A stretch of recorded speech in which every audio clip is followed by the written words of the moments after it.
কথায় আছে একবার যদি কেউ চুরি করে ধরা খায় তাহলে ওই এলাকায় যতগুলোই চুরি হোক আর যেই চুরি করুক না কেন দোষ হয় সব ওই চোরের। হ্যাঁ দর্শক, এই গল্পের সাথে কিছুটা মিল থাকা হৃদয় বিদারক এক সিনেমার গল্প আজ আপনাদের বলবো। হ্যালো ভিউয়ার্স, আসসালামু আলাইকুম, ওয়েলকাম টু পিক প্যাক। চলুন শুরু করা যাক। প্রথমে আমরা দেখতে পাই নিশান নামে একজন কয়েদি জেল থেকে মুক্তি পাচ্ছে।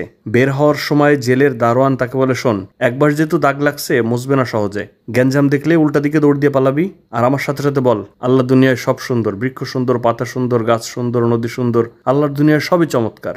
14 বছরেও অনেক কিছু পাল্টে গেছে, সাবধানে থাকিস, ভালো থাকিস। দেখা যায় জেল থেকে ছাড়া পেয়ে নিশান তার বাড়ির উদ্দেশ্যে রওনা হয়েছে। তার বাড়ির এলাকাতে এসে রিক্সাওয়ালাকে তার বাড়ির ঠিকানা বললে রিক্সাওয়ালা প্রথমে চিনতে পারে না, আসলে এই জায়গাটার নাম পাল্টে গেছে এই 14 বছরে। যাই হোক, কথা বলে দুজন বুঝতে পারে আসলে নিশান কোথায় যেতে যাচ্ছে। তারপর রিক্সাওয়ালা তাকে নিয়ে যেতে থাকে। রিক্সা ছেড়ে দিয়ে বাড়ির পথে যাওয়ার সময় তার চোখে পড়ে একটা পুরাতন বাড়ি। নিশান এই বাড়িটা দেখেই কেমন যেন চমকে ওঠে, কেমন একটা দুঃস্বপ্ন তার চোখে ভেসে ওঠে। ছাদ থেকে একজন মানুষ পড়ে যাচ্ছে, একটা মেয়ের চিৎকার, মৃত্যু, এই জাতীয় কিছু একটা। সে ভয় পেয়ে যায় আর ওইটা জপ করতে থাকে যে আল্লাহ দুনিয়ায় সব সুন্দর, বৃক্ষ সুন্দর, পাতা সুন্দর, লতা সুন্দর, নদী সুন্দর, পাখি সুন্দর, সব চমৎকার। তারপর সে নিজেকে সামলে নিয়ে আস্তে আস্তে বাড়ির দিকে রওনা হয়। এতদিন পর ছেলে বাড়ি এসেছে। নিশানের বাবা পেছন থেকে ডেকে বলে, নিশান সাইডা দিছে, জাস্ট এটুকু। নিশান তার পায়ে সালাম করে সে কোনো কথা না বলে চলে যায়। তারপর তার মা দৌড়ে এসে তাকে জড়িয়ে ধরে, একটা ইমোশনাল মুহূর্ত। তারপর যখন সে ঘরে যায় দেখা যায় তার মা ঘর থেকে সব ছুরি, কাঁচি এগুলো গুছিয়ে লুকিয়ে রাখছে। মানে ভাবখানা এমন যেন একটা খুনি এসেছে তার বাড়ি। এগুলো সামনে থাকলে যে কোনো সময় হয়তো খুন করে বসবে। নিশান সব অবজার্ভ করে, কোনো কথা বলে না, খারাপ লাগে। নিশানের দাদি হাতের ইশারায় তাকে ডাকে। নিশান যখন দাদির রুমের দিকে এগোচ্ছিল পেছন থেকে তার বাবা এসে ডাক দেয়, সত্যি সত্যি ছেড়ে দিছে? এখনো তো 8 মাস বাকি। নিশান বলে, আব্বা বিজয় দিবস উপলক্ষে অনেক কয়েদিরই সাজা মাফ করে দেয়, আমারও মাফ করে দিছে, আমি পালায় আসিনি। বলে, বিজয় দিবস এসে কি হয়েছে, সব অপরাধ মুছে গেছে? তারপর তার সামনেই তার দাদির রুমে তালা দিয়ে দেয় আর বলে, এই রুম এখন থেকে বন্ধ থাকবে, আবার চলে যায়। তারপর নিশান ধপ করে বসে পড়ে আর একে একে তার অতীতের অনেক স্মৃতি মনে পড়তে থাকে। দেখা যায় সে রঞ্জিত সিং নামে একজনের সাথে কাজ করত ভারতে। ভারত থেকে বিভিন্ন পণ্যদ্রব্য রাতের আধারে বাংলাদেশে পাচার করত, আর এই পাচার করার মাধ্যমে সে বেশ টাকা পয়সা উপার্জন করত। তো যখন সেরকম পাচারের কাজ করত, একটানা 8 দিন, 10 দিন, 15 দিন তার মোবাইল বন্ধ থাকতো, কোনো প্রকার যোগাযোগ সে কারোর সাথে রাখতে পারত না। 10 দিন পর যখন তার প্রেমিকা জারিনের সাথে দেখা করতে আসে, জারিন তো খুব রাগ করে, বলে, তুমি 10 দিনের জন্য গেছো, তুমি ফোন ধরো না, আমাকে বলে তো অন্তত যাবা যে 10 দিন ফোন পাবো না তোমাকে। নিশানের তার সঙ্গে একটু বেশি অন্তরঙ্গ অর্থাৎ শারীরিক সম্পর্ক ছিল। সে শুধু বারবার বোঝাতে চায় আর বলে যে চলো না বাবুর বাসায় যাই। এসব কথাগুলো বাবুর বাসায় গিয়ে বলি, চলো আস্তে আস্তে তোমাকে সব বুঝাবো। কিন্তু জারিন বাবুর বাসায় যেতে রাজি হয় না, আর সে বারবার বলতে থাকে কোনো বাবুর বাসায় যাওয়া যায় নাই, আগে বিয়ে করো তারপর সবকিছু। লাই পেয়ে পেয়ে মাথায় উঠে গেছো একেবারে। জারিন নিশানকে বোঝায় যে দেখো বাসায় বিয়ের প্রপোজাল আসতেছে, একটা কিছু করো। কিন্তু নিশানের মাথায় শুধু ওই বাবুর বাসায় যাওয়ার ধান্দা, তার মাথায় অন্য কিছু ঢোকে না। সে শায়েরি গিয়ে তাকে পটিয়ে ফেলে। তারপর তারা দুইজন মিলে যায় নিশানের এক বন্ধু বাবু তার বাসায়। বাবুর মা নেই, বাবা যখন বাজারে বা বাইরে কোথাও যায় সেই সুযোগে নিশান এই জারিনকে নিয়ে তার বাসায় আসে।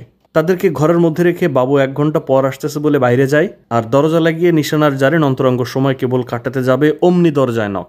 বাবুর বাবা ফিরে এসেছে, ঘরে চাবি ফেলে রেখে গেছে তাই। বাবুর বাবা বাইরে থেকে নক করতে থাকে, তারা পালাতে গিয়ে একটা গ্লাস পড়ে যায়। এদিকে বাবুও তখন বাইরে থেকে এসে বলে, বাবা এখানে কি করছো, তুমি না অফিসে গেলে?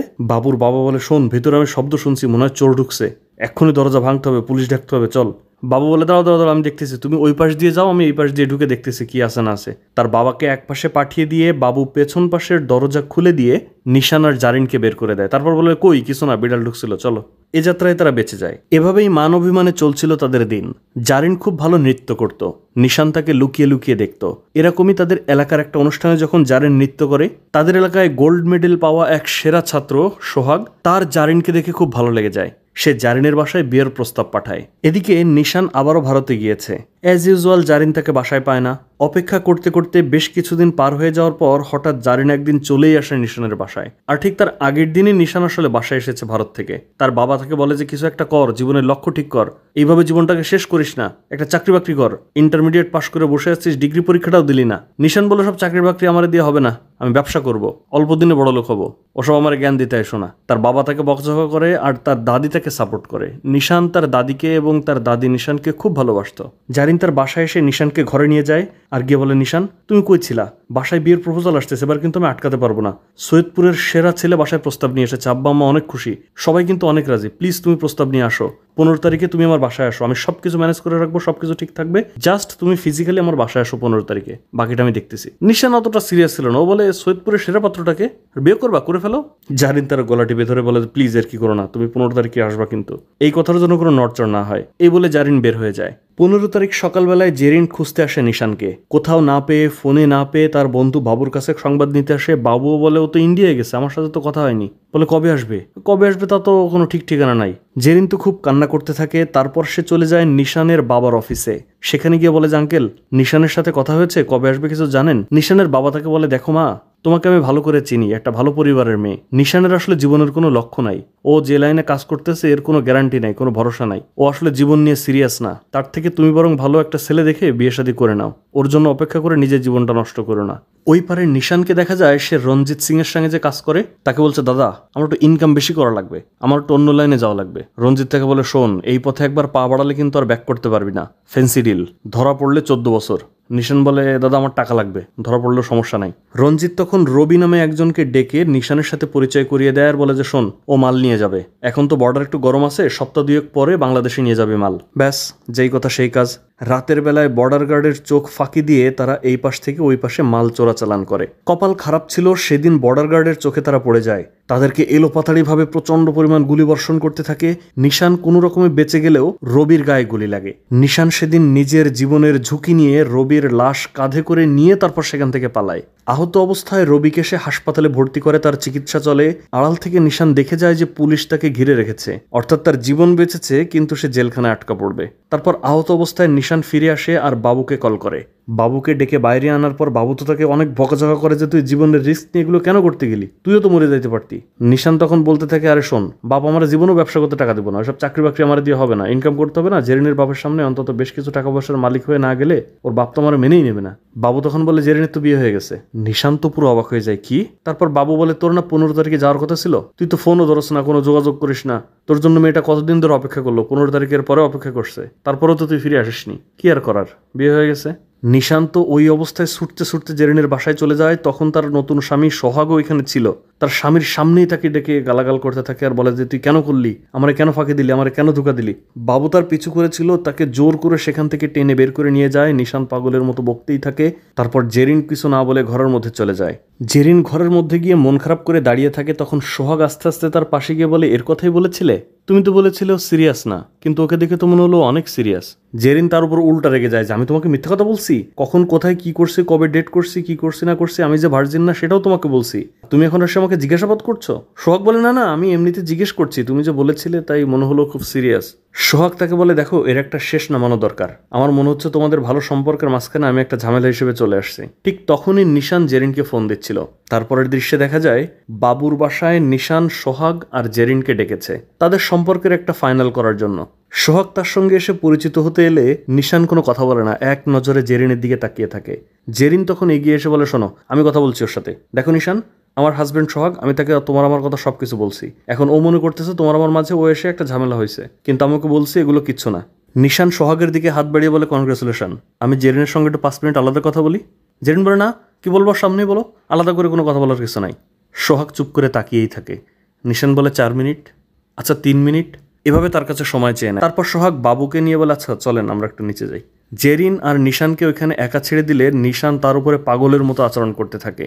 তাকে জড়িয়ে ধরে কেন করলি, আমি এসব মানি না, এই বিয়ে মানি না, আমি সব ঠিক করে দেবো, সব শুদ্ধ করে দেবো, এইসব বলে সে জড়াজড়ি করতে থাকে। আর জেরিন তো খুব বিরক্ত হতে থাকে, তাকে দূরে ঠেলে দিতে চায়। নিশান তখন মদ্যপ ছিল, সে জোর করে জেরিনকে বাবুর ঘরের মধ্যে ঢুকিয়ে দরজা দিয়ে দেয়। আর জেরিন তো চিৎকার করতে থাকে যে এই নিশান কি করতেছো এগুলা, এই দরজা দিচ্ছ কেন, খোলো, আমাকে যেতে দাও, আমি তোমার সাথে কোনো কথা বলবো না, আমি নিচে যাবো, আমি আমার স্বামীর কাছে যাবো। কিন্তু নিশানের কোনো সেন্সই যেন ছিল না, সে দরজা দিয়ে যায়। তারপর জোর করে তার সাথে শারীরিক সম্পর্ক করে। আর 3-4 মিনিট সময় নিয়ে এতক্ষণ সময় হয়ে গেল দেখে সোহাগ আর বাবু উপরে চলে আসে। এসে দেখে দরজা বন্ধ। সোহাগ বলে দরজা বন্ধ কেন? জোরে ধাক্কা দিয়ে খুলে দেখে তারা এরকম অপ্রীতিকর অবস্থায় পড়ে আছে। নিশান সাদের এক পাশে দাঁড়িয়েছিল। সোহাগ তার পাশে গিয়ে কষে একটা থাপ্পড় দেয় আর বলে তুই কি করেছিস, তুই জেরিনের সাথে কি করেছিস, তোর সাথে নিয়ে আসলাম কথা বলতে, তুই কি করেছিস। নিশানের তো তখনও মাথা গরম ছিল, সে সোহাগকে একটা ধাক্কা দেয় আর অসতর্কতাবশত ছাদ থেকে সোহাগ নিচে পড়ে যায়, সরাসরি প্রাচীরের উপরে গলা বরাবর পড়ে ওইখানেই সোহাগ শেষ। নিশানও আসলে এগুলোর জন্য প্রস্তুত ছিল না, সে অসতর্কভাবে ধাক্কা দিয়ে ফেলে দিছে। ব্যাস, পুলিশে তাকে ধরে নিয়ে যায়। কোর্টে সোহাগের মা সাক্ষ্য দেয় আর গালাগাল দেয় যে মরার সময় তুই পানি পাবি না, ও মানুষ, তার সাজা হয় 14 বছরের, আর সেখান থেকে নিশান মূলত জেলে ছিল। সোহাগের বাড়িঘর এলাকার মানুষজন জ্বালিয়ে দেয় ধর্ষকের বাড়ি হিসেবে, আর নিশানের অসুস্থ দাদি ওই আগুনে পুড়ে ঝলসে মৃত্যুবরণ করে। জেল থেকে এতদিন পর এসে দাদির ছবি দেখতে দেখতে নিশানের এইসব স্মৃতিচারণ হচ্ছিল। তারপর সে বাড়ি থেকে যায় তার বন্ধু বাবুর সাথে দেখা করতে। তারা দুইজন চা খেতে খেতে বাবু বলে, তোকে খুব একটা দেখতে যাওয়ার সুযোগ পাইনি। নিশান খুব আফসোস করে বলে, তাও তো তুই একবার গেছিস, আব্বা তো একবারও যায়নি। বাবুর কাছ থেকে নিশান জানতে পারে জেরিনের কোনো খোঁজ এখন তার কাছে আর নাই। এখান থেকে ট্রান্সফার হওয়ার পর তারা চলে গেছে কোথায় তার বাবু জানে না, কোনো যোগাযোগ নাই। বাবুর সাথে নিশান স্মৃতিচারণ করে জেলখানার জীবন কত কষ্টের। মারপিট করে সাধারণ ইনোসেন্ট একটা মানুষকে জেলখানায় গেলে কিভাবে যে একটা সন্ত্রাস বানিয়ে ফেলে, সেই গল্প নিশানের চোখে ভাসে। আর সে বাবুকে বলে, এই 14 বছর ধরে খালি একটা দোয়াই আমি করছি, ওইখানে যেন আমার মৃত্যু না হয়। আমার আব্বা সবসময় বলতো জীবনের একটা উদ্দেশ্য খুঁজে বের করতে। আমি আমার উদ্দেশ্য খুঁজে পাইছি। জেরিন, সোহাগের মা, আমার আব্বা, আমার দাদি সবাই আমাকে মাফ করে দিবে। এর আগে যেন আমার মরণ না হয়, এটাই এখন আমার জীবনের লক্ষ্য। সেই দিন রাতে নিশান যখন বন্ধুর কাছ থেকে বাড়ি ফেরে, তার সামনেই তার বাবাকে এলাকার কমিশনার ফোন দেয়, দিয়ে বলে, আপনার ছেলে ছাড়া পাইছে, ওরা তো এলাকায় রাখা যাবে না, এলাকায় নানানজন নানান কথা বলতেছে, এরকম একটা দাগি আসামি তো বাড়ি রাখা যাবে না, ওকে এলাকা থেকে বের করে অন্য কোনো জায়গায় থাকতে দেন। তার বাবা বলে, ওকে কই রাখবো, আর ও তো তার অপরাধের জন্য সাজা খেটে তারপর বাড়িতে আসছে। কিন্তু কমিশনার মানতে নারাজ। তার বাবা শুধু তাকে বলে যে শক্ত হও, সমাজে অনেকজন অনেক কথা বলবে, কারো কথা কান দেওয়ার দরকার নাই। পরদিন সকালে তার মা তাকে একটা স্মার্টফোন দিয়ে বলে, শোন, ঢাকায় তোর বোনের বাড়ি গিয়ে 2-4 দিন ঘুরে আয়, চুল টুল কেটে একটু সুন্দর করে যা, আর এই ফোনটা তোর কাছে রাখ। ঢাকায় যাওয়ার পথে সোহাগদের বাসায় একটা উকি দিয়ে দেখে সোহাগের মা এখনো বারান্দায় আছে। তারপর যখন ঢাকায় যায়, তার বোন তো তাকে দেখে খুব খুশি হয়, আবেগে আত্মহারা হয়। নিশানের ভগ্নিপতি রাসেল, তার অফিসের 4 জন ক্লায়েন্টের সঙ্গে কথা হচ্ছিল, ঠিক এই মুহূর্তে নিশান ঘরে ঢোকে। রাসেল তাকে ঘরে যেতে বললেও গেস্টরা তাকে বসতে বলে। তার পরিচয় কি দিয়ে কি করে এসব জিজ্ঞেস করলে নিশান কিছু বলার আগে রাসেল তাদেরকে মিথ্যা কথা বলে উনি বাইরে ছিলেন, সৌদি আরব, অনেকদিন পর দেশে আসছে তো তাই বোনের এমন আবেগ। ভাই আপনি ঘরে যান, ফ্রেশ হন, পরে কথা বলেন। মানে রাসেলের একটা সামাজিক স্ট্যাটাস আছে, সে চাচ্ছিল না একজন দাগি আসামির সে আত্মীয় এই পরিচয়টা সে সবার সামনে দিক। নিশানের এটা দেখে খুবই খারাপ লাগে, স্বাভাবিক। নিশানকে রাসেল একটা ঘরে বসিয়ে বলে, ভাই আপনি এখানে থাকেন, আমি আসতেছি। নিশান তার ভাগ্নিকে দেখতে পায়, তার ভাগ্নি তাকে দেখে দৌড় দেয়। সেই ভাগ্নের পিছু পিছু যেতে যেতেই হঠাৎ সে খেয়াল করে রাসেল তার বোনকে প্রচণ্ড গালাগাল করতেছে, বকাঝকা করতেছে যে তোমার ভাই এখানে কেন আসছে, একটা দাগি আসামি, এখানে আসার দরকার কি? তার বোন বলে, আমার ভাই কি আমার বাসায় আসতে পারে না?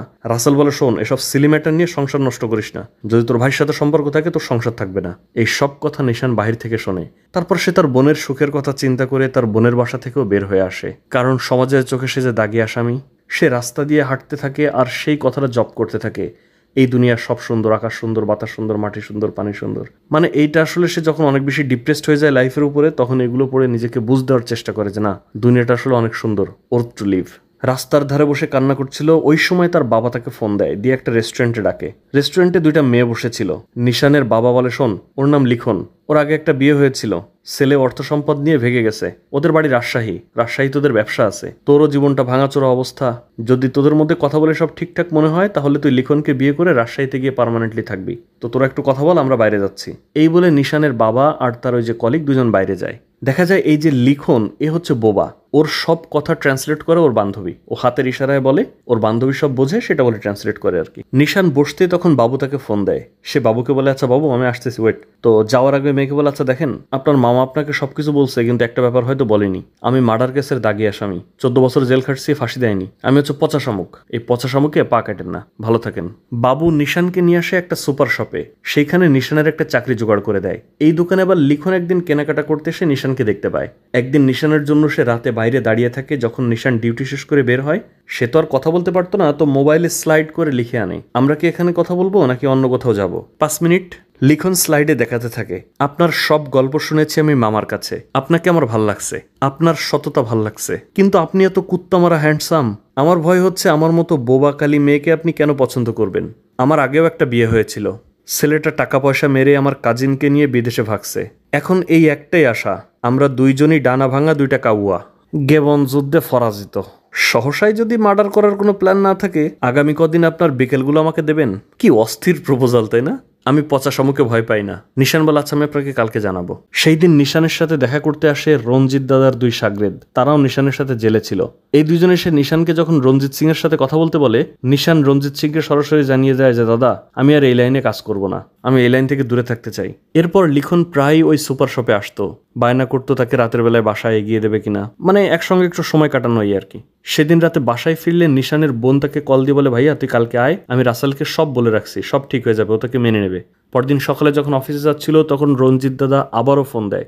নিশান তাকে বোঝায় যে, দাদা আমি অনেক ভালো আছি, সুখে আছি, আমি আর এই লাইনে ফিরবো না। রঞ্জিত বলে, ঠিক আছে, তোকে ডিস্টার্ব করতেছি না, কিন্তু যদি ফিরিস তুই আমার সাথেই কাজ করবি, অন্য কারোর সাথে কাজ করতে পারবি না, মনে রাখিস। কথা শেষ করে যখন সে দোকানে পৌঁছায়, দোকানের ম্যানেজার তাকে ডেকে বলে যে, নিশান শোনো, তোমার আসলে আজকে থেকে আর চাকরিতে আসা লাগবে না। নিশান বলে যে, কিন্তু বস আমার অপরাধটা কি, আমি কি করলাম? তার বস তখন তাকে মোবাইলে দেখায় বলে যে, তুমি ফেসবুক ব্যবহার করো না, দেখো একজন ধর্ষককে চাকরি দিছি দেখে আমাদের এই দোকান সবাই বয়কট করতেছে, তো আমি তো আসলে তোমার চাকরি দেওয়ার জন্য দোকানকে রিস্কে ফেলতে পারি না, আশা করি তুমি বুঝতে পারছো, সো আই এম সরি। নিশানের তো খুব মন খারাপ হয় যে একটা চাকরির জোগাড় হয়েছিল তাও গেল, মানে তার খুব খারাপ লাগছিল এটা ভেবে যে আমি তো একটা অপরাধ করছি, ভুলবশত তার শাস্তিও হয়েছে, কিন্তু তাই বলে এখনো এরকম কিছু করে আমাকে খেতে দেবে না।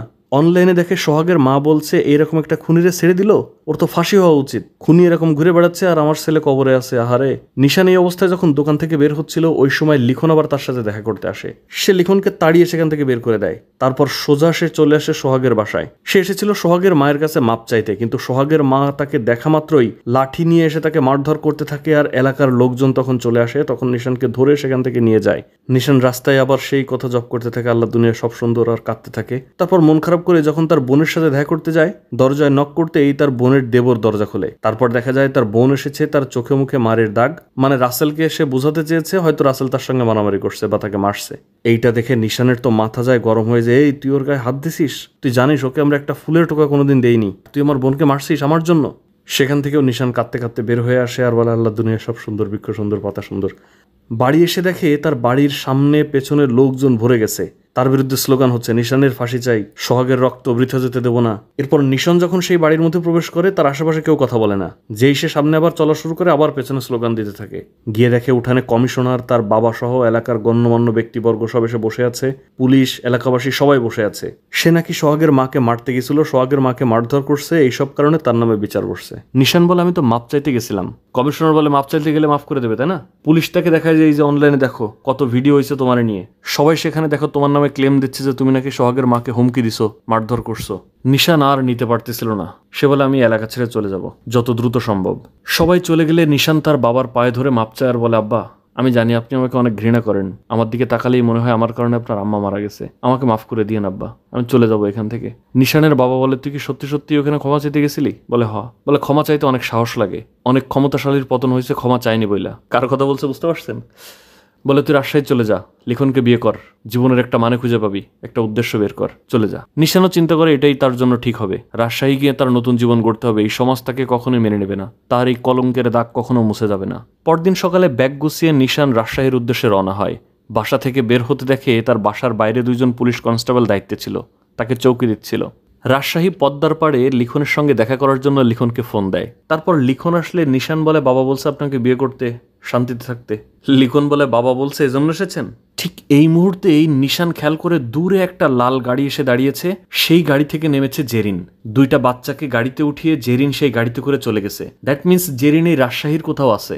নিশান তো লিখনকে রেখে পাগলের মতো ওইদিকে ছুটতে থাকে, কিন্তু তার মধ্যে গাড়িটি চলে যায়। সে ওই সময় বাবুকে ফোন দেয়। জেরিন রাজশাহীতে থাকে না? বাবু বলে, আরে রাজশাহীতে তো লিখন থাকে, তুই গেছিস লিখনের কাছে, তুই লিখনের কথা বল, জেরিনের খোঁজ খবর নিচ্ছিস কেন, তুই ভুল দেখছিস, বাদ দে। নিশান ফোনটা রেখে দেয়। তারপর নিশান লিখনের সাথে তাদের বাসায় আসে। বাবু তাকে বলে, এত সুন্দর একটা মেয়ে, কোথায় জীবন গড়বি, সুন্দর একটা জীবন হবে, তা না তুই আবার সেই জেরিনের পিছনে পড়লি। তারপর লিখনকে বলে, আমাকে একটু বাইরে যেতে হবে। ব্যাগ নিয়েই সে আবার রাজশাহী শহরে ফেরত যায়। নিশান সারা রাজশাহী শহর ওই লাল গাড়ি খুঁজে বেড়ায় আর জেরিনকে খুঁজে বেড়ায়, রাস্তাঘাট, শপিং মল, সব জায়গায় খোঁজে। হঠাৎ 2 জন লোক তাকে এসে বলে, এই শোয়েব ভাই তোকে ডাকতেছে, চল। নিশান বলে, শোন মাথা মতো গরম আছে, শোয়েব ভাইটা আমি চিনি না, সর। তারপর তাদের সাথে ধস্তাধস্তি করে, এমন সময় পেছন থেকে রড দিয়ে কেউ তার মাথায় জোরে একটা আঘাত করে। জ্ঞান ফিরে নিশান দেখে রবির গাড়িতে সে, ওই যে সেই রবি, রঞ্জিতদার সাগরেদ, যাকে গুলিগলার হাত থেকে বাঁচিয়েছিল। রবি তাকে বলে, তোর কি মনে হয় কাকতালীয়ভাবে আমার সাথে দেখা হয়েছে? অনেকদিন ধরে তোরে খুঁজছি, তুই কোথায় যাস না যাস সেসব খেয়াল রাখছি। রবির বাসায় ঢুকতেই নিশান প্রথমেই খেয়াল করে সেই লাল গাড়িটা। সে রবিকে জিজ্ঞেস করে, এটা কার গাড়ি? রবি বলে, কেন আমার? তারপর ভেতরে ঢুকে দেখে জেরিন যে মেয়েটাকে নিয়ে লাল গাড়িতে উঠেছিল সেই মেয়েটা বসা। নিশানের সাথে ওই মেয়ের পরিচয় করিয়ে দেয় রবি। এটা টাঙ্কেল, আসো পরিচয় করে দিয়ে, আসো আসো আসো বলে তার গায়ে হাত দিতে যায়। তখন মেয়েটা তাকে বারবার বলে, না না না না, আমার কাজ আছে, আমার কাজ আছে। এই বলে সে রবিকে এড়িয়ে অন্য রুমে চলে যায়। এই মেয়েটা আসলে রবির নিজের না, ওই সময় নিশানের মনে হতে থাকে আচ্ছা এ যদি জেরিনের মেয়ে হয়ে থাকে কিন্তু রবির সৎ মেয়ে হয়ে থাকে তার মানে এমন না তো যে জেরিনের সাথে আমার যে শারীরিক মিলন হয়েছিল সেইখান থেকে এ মেয়ের জন্ম, এমন না তো। রবি নিশানকে অফার দেয়, শোনো তুমি যে আমার রেখে চলে গেলা এরপর মাত্র 3 বছর জেল খাটছি, তারপর বাইরে এসে আর কোনো ব্ল্যাকের ব্যবসা নাই, সব হোয়াইট, তুমি আমার সাথে কাজ করবা। নিশান বলে আমি আর বর্ডারে কাজ করবো না। রবি বলে আরে মিয়া তুমি বর্ডারের কাজের কি বোঝো, খালি চোরাচালান নেওয়া, হিসাব আছে, ম্যানেজমেন্ট আছে, নেটওয়ার্কিং আছে, কত কাজ আছে, তুমি থাকো আমার এখানে, আস্তে আস্তে কাজ বুঝে যাবা, আমি তোমাকে কাজ শেখাই দেবো, শুধু তুমি যেমন বিশ্বস্ত মানুষ এরকম বিশ্বস্ত থাকবা। নিশান চিন্তা করতে থাকে আমার তো এলাকায় কোথাও জায়গা নাই, ভালো কোনো জীবন নাই, এই মেয়েটা যদি আসলে আমার মেয়ে হয়ে থাকে তাহলে আমার জীবনের শেষ রক্তবিন্দু পর্যন্ত এই মেয়েরই সেবা করে যাব, যে কাজই হোক আমি এখানে করব, জাস্ট আমার মেয়ের সাথে তো থাকতে পারবো। তারপর সে ডিসিশন নেয় যে হ্যাঁ সে রবির সাথে কাজ করবে। সেদিন রাতে নিশান যখন বাসায় ফিরছিল রঞ্জিতের ওই সাগরেদ তার সাথে দেখা করতে আসে। তারপর রঞ্জিতের কাছে ফোন ধরিয়ে দিলে রঞ্জিত তাকে বলে নিশান তুই আমার লোক, আমার সাথেই কাজ করবি, তুই আমাকে বলছিলি কাজ করবি না, আমি তোকে জোর করিনি, কিন্তু এই গাদ্দারের সাথে কাজ করা যাবে না, তো আমি তোকে এখন বলবো তুই ওর ওখানে জয়েন কর, কিন্তু ওর সকল প্ল্যান প্রোগ্রাম সবকিছু তুই আমারে জানাই দিবি, ওর সঙ্গে বেইমানি করতে হবে। তারপরে রঞ্জিতের সাগরেদ বলে যে দাদা যেদিন মাথা গরম হয়ে যাবে না রবির পুরো ফ্যামিলি ধরে শেষ করে ফেলবে। এই কথা শুনে তো নিশানের আরো কাজ করার আগ্রহ তৈরি হয় যে যেমনি হোক জেরিন রে আর জেরিনের মেয়েরে তো বাঁচাইতে হবে, কারণ মেয়েটা হয়তো আমার আর জেরিন তো আমার ভালোবাসার মানুষ। সে মূলত এসেছিল লিখনের কাছ থেকে বিদায় নিতে, এসে বলে আমি টানেলের শেষে একটু আলো পাইছি, পুরানো কিছু মানুষ পাইছি, একটা চাকরি পাইছি, আমারে বিয়ে করলে সমাজ আপনাকে কখনো ভালো থাকতে দেবে না, আমারে বিদায় দেন। লিখনেরও মন খারাপ হচ্ছিল কিন্তু তাকে ছেড়ে দেয়। তারপর নিশান চলে আসে রবির বাসায়। রবির বাসায় রাতের বেলায় যখন রবির সঙ্গে ড্রিঙ্কস করছিল হঠাৎ করে সে একটা শায়রি গায়, যে শায়রিটা সে জেরিনকে প্রায় শোনাতো। জেরিন ঘর থেকে এই শায়রি শুনে দৌড়াতে দৌড়াতে বাইরে চলে এসে দেখে নিশান কোন জায়গা থেকে কোথা থেকে এলো। জেরিন আসার পর রবি নিশানকে বলে যে ওর বাপের কাছ থেকে অনেক কাজ করছি, কন্ট্রাক্টারি, একবার বিয়ে হওয়া বাচ্চাওয়ালা মেয়ে, বিয়ে হচ্ছিল না, আমাকে বললো পট করে বিয়ে করে ফেললাম। জেরিন ঘরে যাও, নিশান এখন থেকে আমার সাথে থাকবে, আমার সাথে কাজ করবে। জেরিন কোনো কথা না বলে চলে যায়। ওইখান থেকে নিশান যখন রুমে ফেরে দরজা খুলতে জেরিন তাকে মারতে থাকে আর তাকে বের হয়ে যেতে বলে বাড়ি থেকে। নিশান শুধু বলে কুশলী কার মেয়ে, ও দেখতে হুবহু আমার দাদির মতো, ও নিশ্চয় আমার মেয়ে। জেরিন তো স্বীকার করে না, বলে না ও আমার সোহাগের মেয়ে। নিশান বলে তুমি শিওর? জেরিন কিছুক্ষণ চুপ করে থাকে। নিশান তখন বলে এই যে তোমার মনে সন্দেহ আছে, তার মানে আমার মেয়ে, ও নিশ্চয়ই আমার মেয়ে। জেরিন বলে আমি রবিকে সব বলে দেবো। নিশান বলে আমি 14 বছর আসামিদের সাথে ছিলাম, তুমি কি মনে করো রবি না জেনে আমার এখানে নিয়ে আসছে? ও সব জানে, ওর ভিতরে নিশ্চয়ই বড় কোনো একটা প্ল্যান আছে, এই জন্য আমার নিয়ে আসছে। বলে আমি কুশলীকে তাহলে সব বলে দেবো যে তুমি সোহাগকে খুন করছো, ওর বাপকে খুন করছো। নিশান বলে তুমি বললেও কাজ হবে না, এটা ছিল একটা অ্যাক্সিডেন্ট, আমি ওকে বোঝাবো, ও আমার মেয়ে। হঠাৎ একদিন রঞ্জিতদার লোক রবির 2 জন লোককে মেরে ফেলে। পরদিন সকালে রবি নিশানকে ডাকে, ডেকে বলে রঞ্জিতদার সঙ্গে অনেক আগের একটা বোঝাপড়া আছে আমার, তার কিছু মাল বর্ডারে ধরা খাইছিল, এখন সে দাবি করতেছে ওই মালের সম্পূর্ণ টাকাটা আমাকে ক্ষতিপূরণ দিতে হবে, কিন্তু আমি তো ওই মাল খাইনি, এতগুলো টাকা আমি কই দিয়ে দেবো, ঝামেলায় ছিলাম, যাই হোক এতদিন দেয়া হয়নি, সেই থেকে আমার তার সাথে বাজে সম্পর্ক, কিন্তু এইভাবে তো চলতে দেওয়া যায় না, এর একটা সমাধান দরকার। কিন্তু রঞ্জিত আমার ফোনই ধরতেছে না। সে নিশানকে বলে তোমাকে তো খুব পছন্দ করে, তুমি দাদাকে ভিডিও কল দিয়ে দিচ্ছি, কথা বলো, বলো তার সাথে আমি ফেস টু ফেস বসতে চাই, একটা সমস্যা হয়েছে, এটার সমাধান চাই, টাকা পয়সা যা লাগে যা শোধ করা লাগে আমি দিয়ে দেবো, কিন্তু তুমি একটু এই একটা মিটিং অ্যারেঞ্জ করে দাও। সে রবিকে বলে ঠিক আছে তুই ইন্ডিয়ায় চলে আয়, এসে কথা বল। রবি বলে আমাকে পাগল পাইছো, আমি তোমার এখানে গেলে আমার কি আস্ত রাখবো, আমরা তো ফাইল ফেল করে ফেলবা, দাদা তুমি প্লিজ বাংলাদেশে আসো, তোমার তো এখানে চ্যানেল ভালো, তোমার তো সিকিউরিটি আছে, তোমার তো এখানে কোনো ভয় নেই, আমি তো একটা চুনোপুটি, তা তুমি এই দেশে আসো, আমরা একটু ফেস টু ফেস কথা বলি। রঞ্জিত বলে ঠিক আছে, যদি তুই টাকা দিস সেই শর্তে কথা বলবো, কিন্তু আমি কোথায় আসবো, কোথায় সাক্ষাৎ হবে, কি হবে না হবে সবকিছু আমি শুধুমাত্র নিশানকে বলবো, আমি নিশানকে বিশ্বাস করি, তোকে বিশ্বাস করি না। বলো আচ্ছা ঠিক আছে তুমি আসো, তুমি নিশানকে সব বললো, অসুবিধা নেই। তাহলে ওই কথায় ফাইনাল হলো, তুমি বাংলাদেশে আসো, এসে আমাকে জানাও, আমরা ফেস টু ফেস কথা বলি। ওকে। জেরিন রবিকে এসে বলে শোনো তুমি তো সবকিছুই জানো, নিশান কে তা জানো, তারপর ওকে এখানে কেন রাখছো, হয় ওকে চলে যেতে বলো, না হলে আমি চলে যাবো। রবি বলে যাও, তোমার মেয়েকে নিয়ে তুমি চলে যাও, আমার ছেলে এখানেই থাকবে, সে তো ছেলে ছাড়া যাবে না।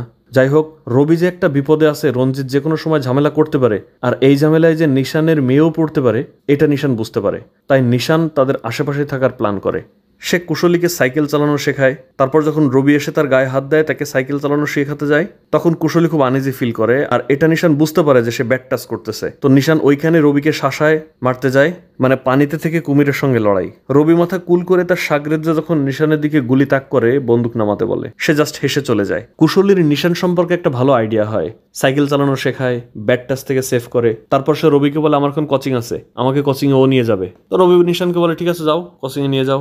মেয়েকে কোচিংয়ে আনা নেওয়া করতে করতে কুশলীর সঙ্গে নিশানের খুব ভালো সম্পর্ক হয়ে যায়। তাদের এই সম্পর্ক দেখে জেরিন তাকে বকাঝকা করে আর বলে শোনো, আমার মেয়ের সামনে ভালো সাজতেছো না, তোমার মুখোশ আমি ফাঁস করে দেবো, তুমি এক্ষুনি এখান থেকে চলে যাবো, তুমি আমার মেয়ের মোটে আশেপাশে আসবে না। নিশান তাকে বলে জেরিন আমার কেউ নাই জেরিন, আর আমি আমার পরিচয় কখনো ওকে দেবো না, ও তোমাদের মেয়ে তোমাদের মেয়েই থাকবে, আমি জাস্ট আশেপাশে থাকবো, ওকে একটু দেখবো, ওর দেখভাল করবো, ওর নিরাপত্তা নিশ্চিত করবো, এই আবদারটুকু কেড়ে নিও না। আমি জেলে 14 বছর থাকছি, ভাবছি আমার পাপ হয়তো মোচন হবে, বাহিরের কেউ আমাকে গ্রহণ করেনি, এই সমাজও আমাকে তাড়িয়ে দিয়েছে, আমার বেঁচে থাকার কোনো আশা নেই, কোনো আলো নেই, এত অন্ধকারের মাঝেও কুশলী একটু আলো, এই আলোটুকু অন্তত কেড়ে নিও না। এরপর নিশান রাতের বেলায় জানালা দিয়ে লুকিয়ে লুকিয়ে তার মেয়েকে দেখতো, আনা নেওয়া করার মাঝে তার সাথে কথা হতো, এভাবেই চলছিল বন্ধুত্ব। তারপর নিশানের ফোনের সঙ্গে কোন একটা সফটওয়্যারের মাধ্যমে কুশলীর ফোন কানেক্ট করে দেয় যে কুশলী কোথায় আছে নিশান দেখতে পারবে, মানে জিপিএস ট্র্যাকার টাইপের কিছু একটা, বা হয়তো হোয়াটসঅ্যাপে লোকেশন শেয়ার করার মতো। কুশলী আর নিশানের এই খুনসুটি মার্কা সম্পর্ক দেখে জেরিনের আসলেই খুব খারাপ লাগে, সে ইমোশনাল হয়ে যায়। একদিন রাতে যখন নিশান বাসায় ফিরছিল, তার বাসার সামনে এক গাছের নিচে বসেছিল জেরিন, ড্রিঙ্ক করেছিল সে। তাকে বলে 15 তারিখে তুমি কেন আসোনি নিশান? নিশান পিছু ফিরে দেখে জেরিন বসে আছে, বলে আমি অনেক অপেক্ষা করছি তোমার জন্য, সেই দিন, তারপরের দিন, তারপরে আরো 4টা দিন।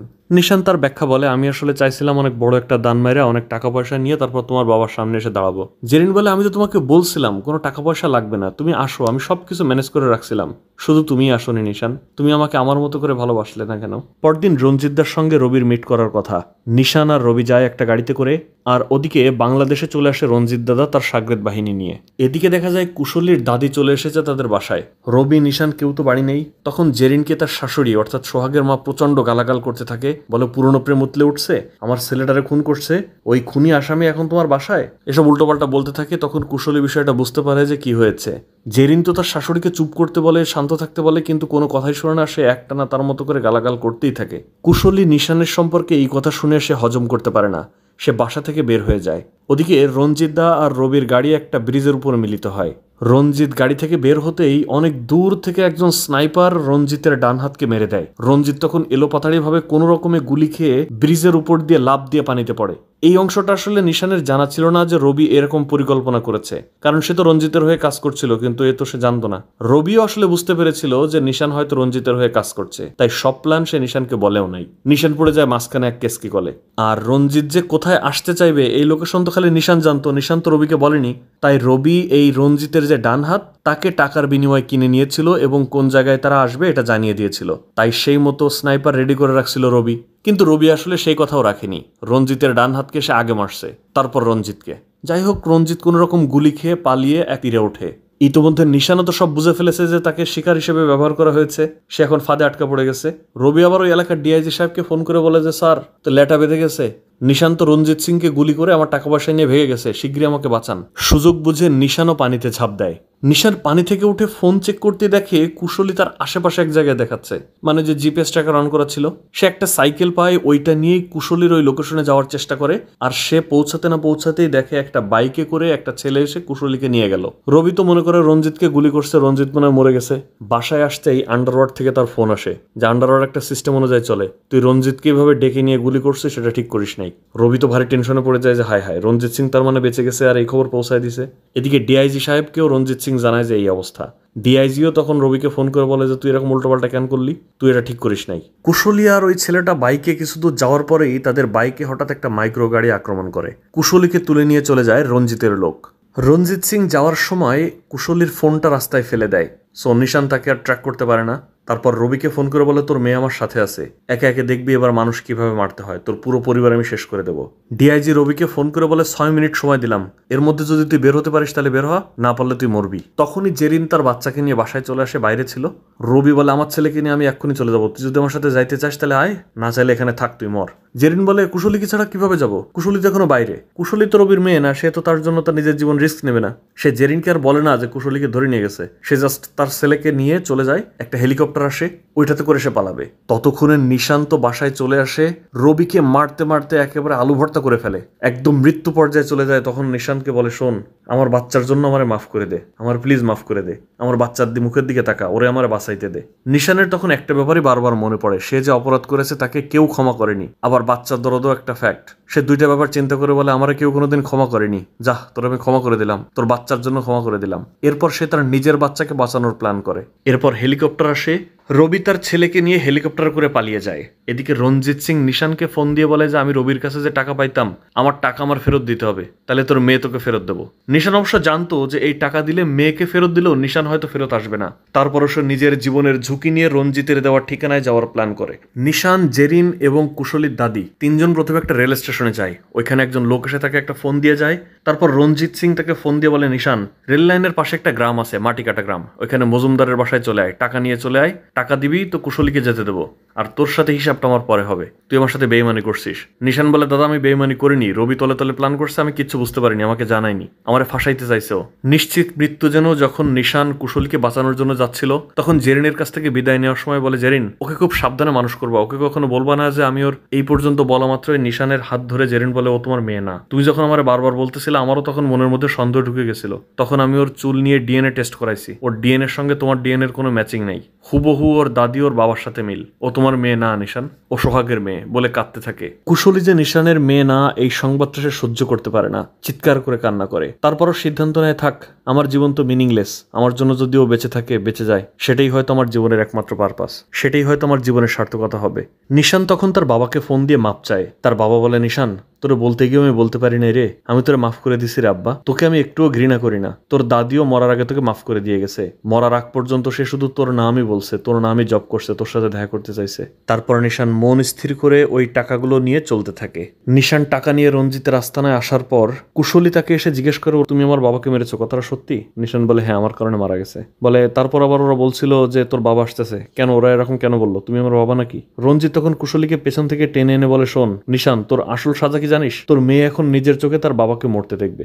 এই বলে রঞ্জিত যখন নিশানকে গুলি করতে যায়, কুশলী তার হাতে আঘাত করে, গুলিটা অন্যদিকে চলে যায়। তারপর কিছুক্ষণ ফাইট হয়, কিন্তু শেষ পর্যন্ত নিশান তাদের কাছে ধরাশায়ী হয়ে যায়। আর রঞ্জিত দাদার সঙ্গে এই ফাইট করার কারণে রঞ্জিত এসে নিশানকে বলে, নিশান শোন, তুই সারা জীবন ধুকে ধুকে মরবি এই চিন্তা করে যে তোর মেয়েকে তুই বাঁচাতে পারলি না। ইন্ডিয়ার হয়তো কোনো একটা পাড়ায় তোর মেয়েকে নষ্ট লোকেরা এসে খুবলে খুবলে খাবে, আর এই আফসোসে তুই প্রতিদিন মরবি। তারপর রঞ্জিত কুশলীকে নিয়ে পালানোর চেষ্টা করছিল বর্ডার গার্ডের চোখ ফাঁকি দিয়ে। ওই সময় হঠাৎ অনেক দূর থেকে দেখা যায় একটা ঠেলা গাড়িতে আগুন জ্বলছে, সেই আগুন নিয়ে ঠেলতে ঠেলতে সোজা চলে আসছে নিশান। বর্ডার গার্ডের সবাই যখন নিশানের দিকে গুলি ছুটছিল, তখন নিশান ওই ঠেলা গাড়িটা ঠেলে দেয় যেদিকে রঞ্জিতের লোকজনরা লুকিয়েছিল সেখানে। ওই ঠেলা গাড়ির আগুনে সবাইকে দেখতে পায়, আর বর্ডার গার্ডের লোকজন সবাইকে গুলি করে। রঞ্জিতও তাদের গুলিতে মারা যায়, নিশান কোন রকম বেঁচে যায়। রাত পেরিয়ে তখন ভোর হয়ে যায়, দেখা যায় নিশান কুশলীকে বাঁচিয়ে নিয়ে চলে এসেছে। কিন্তু জেরিন আর তার দাদির কাছে কুশলী পৌঁছাতেই হঠাৎ ঢলে পড়ে নিশান। তার কাছে গিয়ে তার জামা আলগা করে দেখে নিশানও আসলে গুলি খেয়েছে। সে মৃত্যুর সাথে এক প্রকার যুদ্ধ করে এই পর্যন্ত চলে এসেছে, আর কুশলী পৌঁছে যেতেই তার জীবন শেষ প্রায়। কুশলী আর তার দাদি যায় নিশানকে হাসপাতালে নেওয়ার জন্য একটা ভ্যান আনতে। তখন জেরিনের কোলের উপর মাথা রাখলে নিশানকে বলে, নিশান, আমি তোমাকে মাফ করে দিছি। শেষ পর্যন্ত সোহাগের মাও বুঝতে পারে নিশান আসলে নির্দোষ, সেও তাকে হাতের ইশারায় ক্ষমা করে দেয়। ঠিক মৃত্যুর আগ মুহূর্তে নিশান কল্পনায় দেখতে থাকে সে তার বাড়িতে যাচ্ছে, এলাকার সবাই তাকে বাহবা দিচ্ছে, তাকে ভালো মানুষ বলছে, তার জয়গান হচ্ছে, তার বাবা, পরিবার, এলাকার সবাই তাকে মেনে নিয়েছে। আর এইগুলো দেখতে দেখতে নিশানের শেষ নিঃশ্বাস ত্যাগ করা হয়। আর এখানেই শেষ হয় দাগি সিনেমা। সমাজে একবার যদি কেউ ভুল করে আর গায়ে যদি দাগ লেগে যায়, সেই দাগ কখনোই মোছে না, সে দাগই থেকে যায়। তো দর্শক, কেমন ছিল আমাদের আজকের গল্প অবশ্যই কমেন্টে জানাতে পারেন। আর আসলে সিনেমা এক্সপ্লেন করলে সিনেমার ক্ষতি, এই জন্য একটু সময় নিয়ে সিনেমার এক্সপ্লেন করছি। সম্ভব হলে হলে সিনেমা দেখবেন, নেহায়েত কোনো উপায় না থাকলে পিকপ্যাক তো আছেই। তো কথা হচ্ছে পরবর্তী কোনো ভিডিওতে, সে পর্যন্ত ভালো থাকবেন, সুস্থ থাকবেন, পিকপ্যাকের সাথেই থাকবেন। আল্লাহ হাফেজ।